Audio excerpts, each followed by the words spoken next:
On peut croire que c'est compliqué de trouver des toilettes à Paris, mais en fait c'est simple, il y a plein de solutions.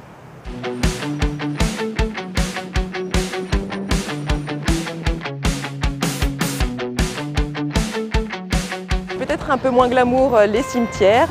Il y en a plusieurs à Paris, notamment le cimetière du Père-Lachaise, peut-être le plus connu. On y va pour voir la tombe de Jim Morrison, mais on peut aussi y aller pour aller aux toilettes. Il y en a deux, situées en haut et en bas du cimetière. Je conseille celle du haut, c'est dans un vrai petit chalet très mignon. L'assise est un peu froide en métal, mais ça se passe bien quand même. Il y a beaucoup de musées municipaux de la ville de Paris, dans lesquels on peut rentrer gratuitement et donc accéder aux toilettes également. Le deuxième intérêt, à part celui de se soulager et de visiter le lieu, par exemple le musée Bourdelle, à côté de Montparnasse, qui fait faire un bond en arrière d'1 siècle au moins. On visite les ateliers du peintre, on se retrouve dans un jardin rempli de géants de bronze, c'est magnifique.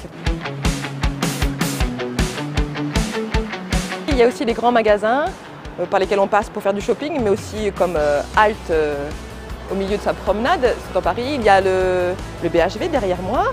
Il y a également les Galeries Lafayette. Il faut vraiment aller aux Galeries Lafayette pour la terrasse du 7e étage. Les toilettes sont juste en dessous, au 6e étage. Mais la terrasse propose une vue sur Paris inédite.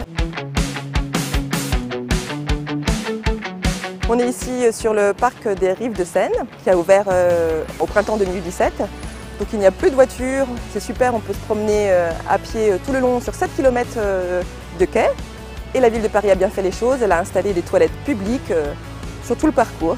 Donc en même temps, on a le centre de Paris sans voiture, on a des toilettes et on peut paisiblement se promener dans Paris.